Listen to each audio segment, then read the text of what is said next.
video to Anekantavad.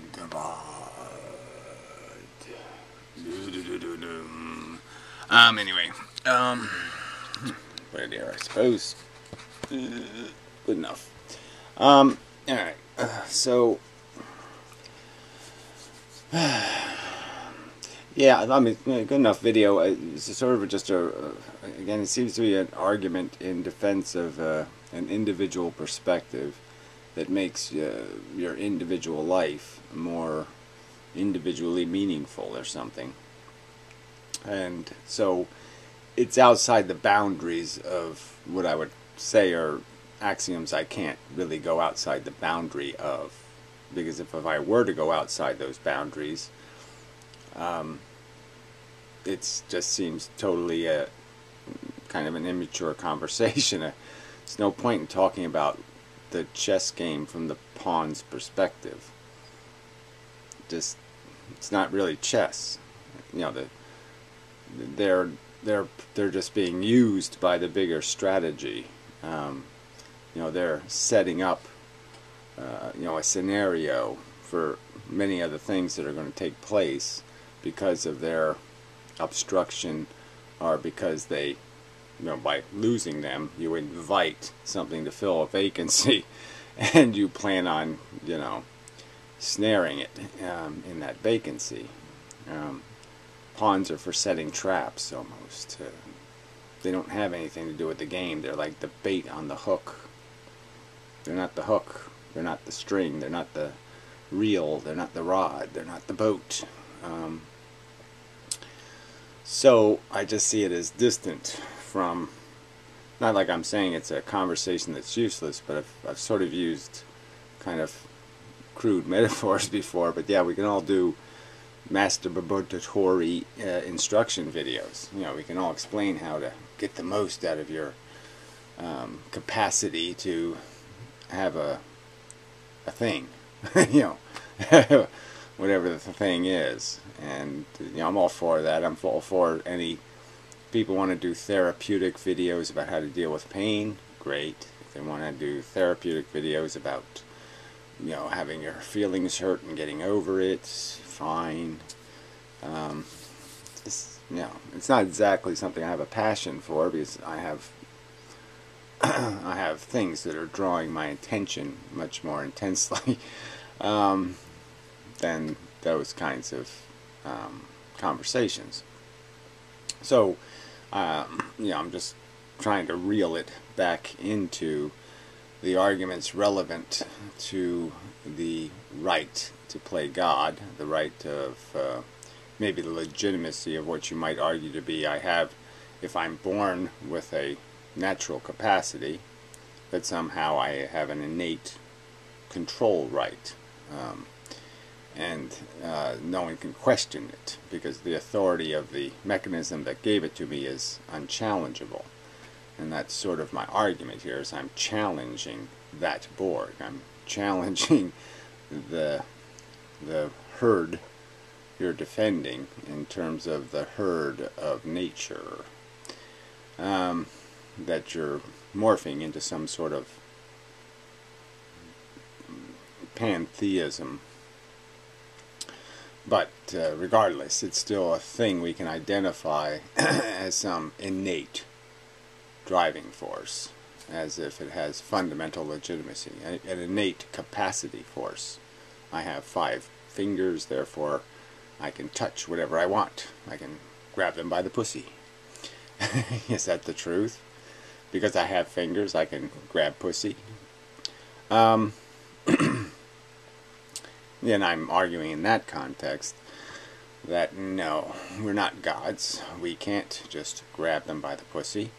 And there's rules to this interaction that have to do with the fact that there are other players on the board, and in theory what happens on the board has this further extension. This isn't really chess, because the pieces have children to take their place. It's a very long playing game.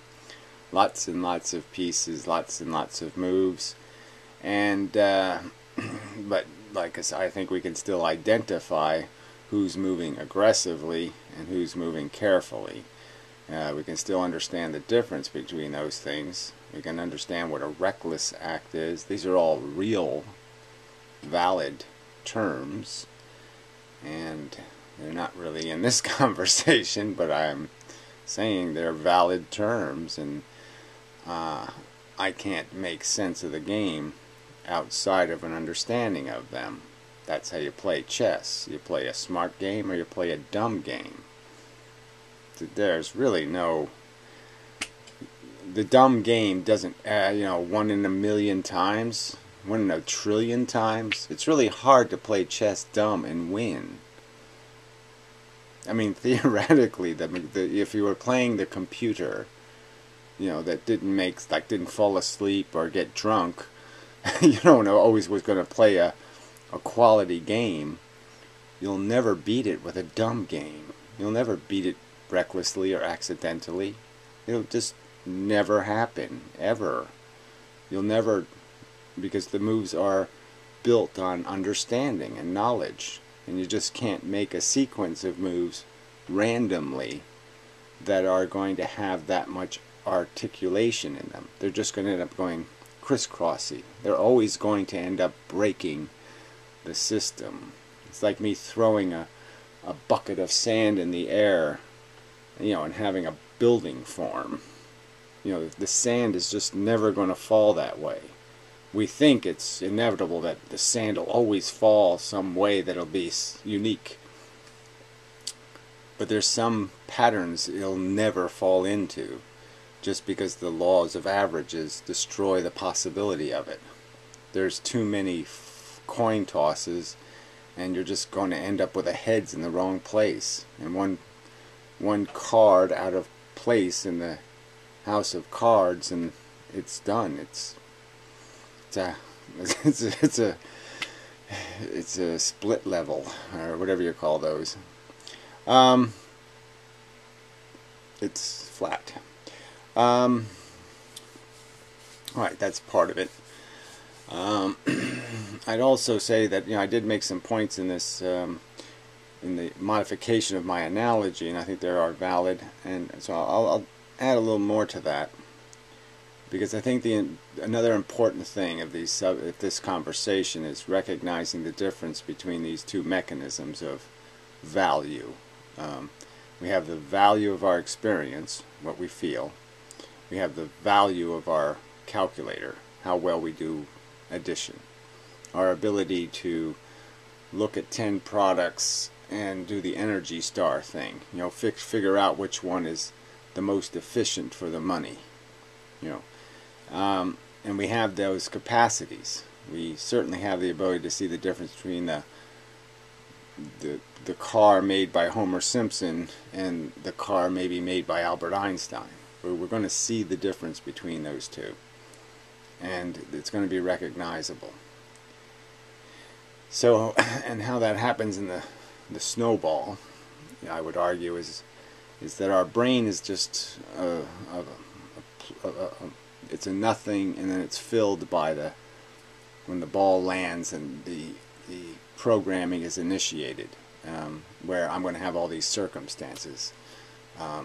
Exposure. I end up going to a petting farm at some point in my life, and I realize that little baby cows are alert and full of life, and it's only when they get older and they're just doing this feeding thing constantly that their brain sort of has to turn off and they become a little dull and empty.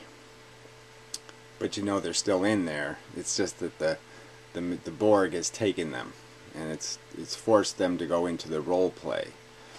But you can see in their youth they're not role playing because they're free of the grass. They don't have to graze. They have the milk. So now they have time to be some other kind of animal than something that's totally living internally. And that's sort of what cows is what happens to cows. If you're just eating grass all day, you really do have to have a movie running inside your head or you'd go insane. So, some kind of accident of circumstance will create some sort of knowledge, and then you'll put that together with something else, and then you'll end up a vegetarian, because you'll do the math. And that's all you're doing. I'm not doing some kind of, it came from me. No, it came from experience, and the experience was part of the finding the energy star compliant device, knowing the difference between an Einstein idea and a Homer Simpson idea.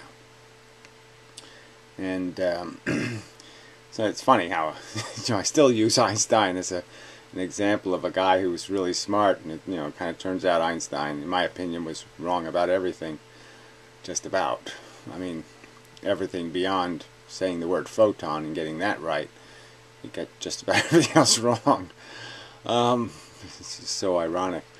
But anyway, as a rhetorical tool, then the word still works, I guess. I guess it won't stop working until, I actually prove the point. Then it's going to be a problem for everybody. Because everybody's going to have to keep saying, oh, but wait a minute, yeah, he wasn't too good after all. Which sort of fits into what you're saying, but obviously it's, I'm still going to argue that the fact is that car engines last 100 times longer than they did 50 years ago, and there's all kinds of standards for the measurement of progress. So I think it's just undeniable. So what I say, so when the snowball does this and I become part of the snowball, what I'm arguing is that the snowball is releasing blobs of us. We die. And I could argue that whether the head stays or the knowledge stays or the place stays, it becomes a thing that the new head hits. And that space where the new head hits is going to be based on the fact of utility and value and all that stuff still. And it's not like the snowball, the hive mind, has any kind of pure love of knowledge itself, but it loves the improved life associated with Einstein. It loves the fact that it makes life better. This science stuff, this knowledge stuff, this engineering thing, this architecture thing, this is all valuable in terms of it will make you feel better. And so it's held in the ball, it's valued, even though the ball really just values hookers and boobies and all these superficial things. It gets more of the superficial things if it also values the intelligent thing. So the intelligent thing becomes part of the machine, the ball, the system. And that's how this memes pass through the generations and how the culture gets defined. So our culture is defined by all this crass crap, the Betty Boopness of it all, the triviality, the just layers of it, the sponge cake. But the truth is, which makes the sponge cake edible is the fact that they kept the intelligence that makes the recipe, that makes it, so it's not poisonous. Well, that's almost a tricky one, right? Because we're heading into the too much knowledge in the hands of too stupid a person. Homer Simpson working at the nuclear plant. I mean, we're crashing into that reality. So anyway, I just wanted to add that to the story of the snowball metaphor, that the filter is filtering based on just the animal. It's the animal passions. But the animal passions do in fact love science, and they do in fact love knowledge, because those things feed it more bananas. So the gorilla is happy with a knowledge device, because the knowledge device, generally speaking, gets it more bananas. So the knowledge is kept and filtered into the mix of the ball. So we preserve knowledge now, we don't burn it. We do a lot of things like that. So, and lots of individuals start to value it, and some of us might even value it in and of itself. We don't even care if the story makes us feel good. We just care that the story is true, or real, or honest, or whatever the right word would be. It has integrity as a piece of well-constructed game theory. Alright. So I guess I don't need to beat that one to death. The other direction you started going into is this futility idea from lack of power again. And I don't know if it's a terribly interesting subject. I mean, you could do whole videos on these subjects about where our power is inevitably going to go, and you know, what things are or not possible. So I just like to point out that somebody 100 years ago, you know, if you told them, I can make a bomb the same size as your bomb, and it will have it'll have inside of it, you know, 1 million okay, tons of your bombs. Not just 1 million bombs, but 1 million tons of your bombs. People would say, no, yeah, that's not possible. That's like saying, I'm going to make a brick, okay, that's as heavy as the Empire State Building. Who would believe that? They'd say, that's ludicrous. You'll never be able to do that. You'll never be able to put the Empire State Building into one brick. When people argue that the universe is impervious to our manipulation, I'm going to argue that we've seen tastes of what reality can do, just how out of control it can get that fast. So you could say like flesh-eating disease or something, and you combine that with AIDS. Let's say flesh-eating disease and AIDS go on a date, you know, and they create a little monster. I'm just arguing that you can theoretically understand that you could possibly create a piece of chemistry, just a little bit of chemistry that goes into a cell, obliges it to make a bunch of more copies of the little piece of chemistry, and annihilates everything else about the structure of the cell. It's just totally hostile to the structure of the cell. It's like gasoline, and then it's set afire, or it's just you could say, I'm just saying, you can get the idea that this would be very chain reaction. If it goes into the cell, makes 1 million of the same thing that went in, and the cell blows up, and now 1 million of these little chemicals are released, you can get the idea that pretty soon there's not going to be anything alive if there isn't a mechanism to stop it. And you could theorize that there'd be no time for a mechanism to be developed, and something like that could just wipe everything out that fast. The power of a well-designed piece of nanotechnology. And so I could argue to you that there may well be physics that allows you to create chain reactions in less dense matter. So instead of having to go with some kind of highly radioactive and unstable element, you will be able to do your alchemy on something that's much more common, carbon. If I create a seed bit of radioactivity that causes carbon atoms to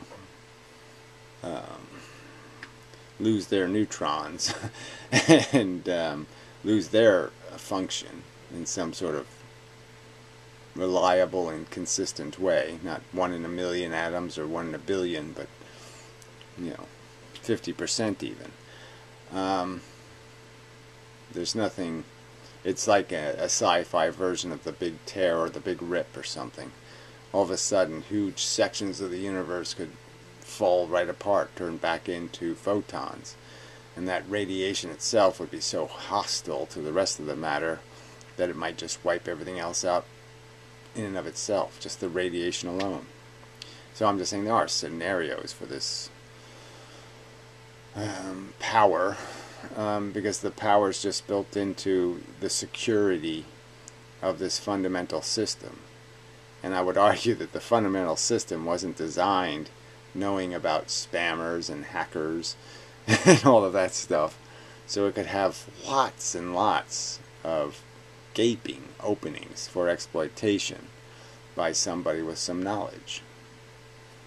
So I'm just saying, I don't think there's any reason to presume that somehow nature has locked it all away, and that we can't access, we can't hack it, we can't, infect it with self-destruction.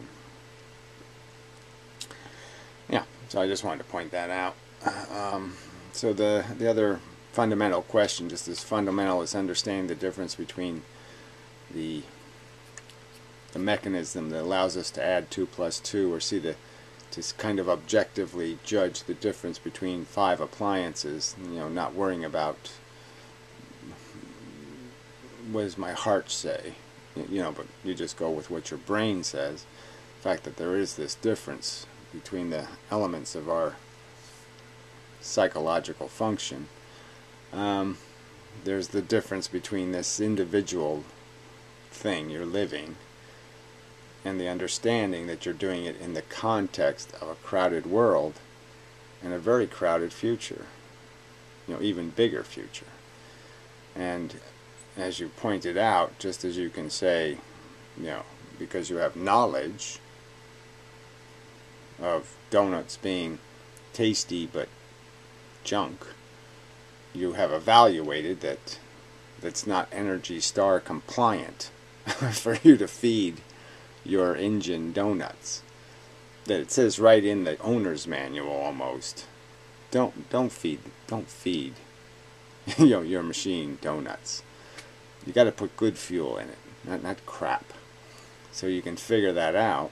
You can lose weight, you can maintain structure and performance. And these are facts. And you do that because you had knowledge. You don't do it because of something magical. The determination that you would become informed was part of your exposure. The information is rational and logical and causes an effect on your brain. Your brain recognizes a truth and it acts accordingly. And that's my argument here, is you're arguing that there's no act accordingly truth here about statements about, well, I'm not God. The world is obviously a shabby nest.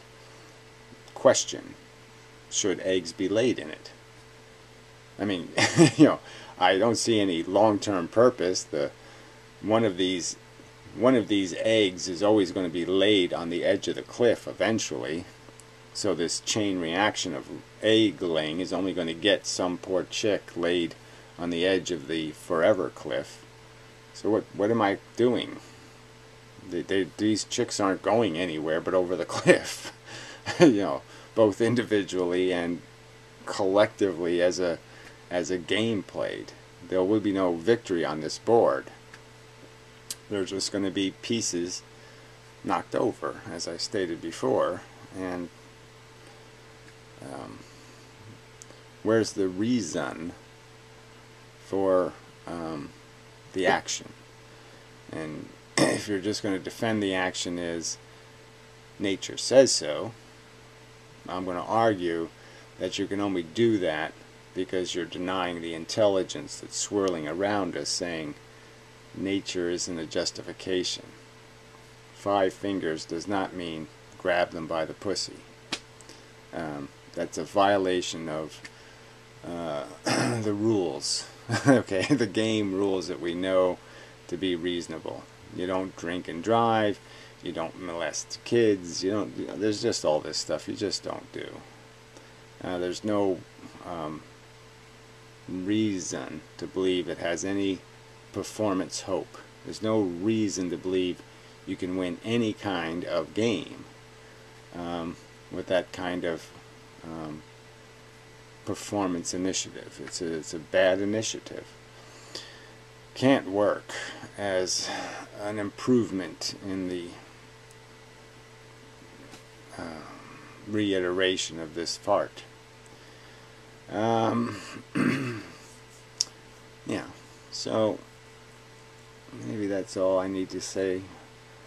So those are the whatever the key questions are. I think I can answer. I think I can validly answer the difference between the thinking thing and the experience. And I can explain the difference of why the thinking thing is the more valuable thing, because it's doing the it's doing the better filtered action, the action that has been tested, where the natural preferences, the fundamental Borg element, has always evaded testing, because it's always been the default condition. Sex is fun. Me have sex. I mean, there's nobody can ever argue against it, because it's built into the machine. The machine has made us that way. So it's a default good, even though it's never been tested as a functional good. Where the logic of you have to play a smart game, not a reckless game, to play an efficient game, to be able to choose the right appliance, to choose the right action for the circumstance, the Energy Star compliant, the green footprint, however you want to metaphor that, the less Holocaust print, the less dictatorship, or whatever. You're big on these oppression villains of history. Well, there's a way of not being an oppression villain. There's things you can do to make yourself less likely to be one, like keep an audio record of everything you do, so you can never lie to the people and fool them, and whatever the mechanisms that make it possible for you to sell a bad idea isn't possible. You can prevent your own. You can create your own police force. That'll keep you, prevent you from being infinitely corrupted by infinite power or some kind of stupid thing. There's mechanisms, and it's a fact that they can be understood. They have to be understood first. They have to be seen with intelligence, and then you have to have the intelligence not only to see them as a possibility, but to recognize that here's the matrix you're measuring things by, this fuel efficiency standard or this other standard, and these standards are legitimate. There's a difference between American steel and Chinese steel. It's a truth. And there's all kinds of truths out there about what gives an idea or a concept or a belief integrity. Beliefs have different levels of integrity. They're not all equal. Alright, that's even an important subject. Yeah. So I think that's enough. I mean, there's a big difference between a card game like Go Fish and bridge. Big difference between a Run Spot Run is a book of poetry, and I don't know too many poets, but the Raven guy, Poe. So anyway, yeah, so enough for this video, I think, and such. So till the next installment of I Say, You Say, and such, so forth and whatnot.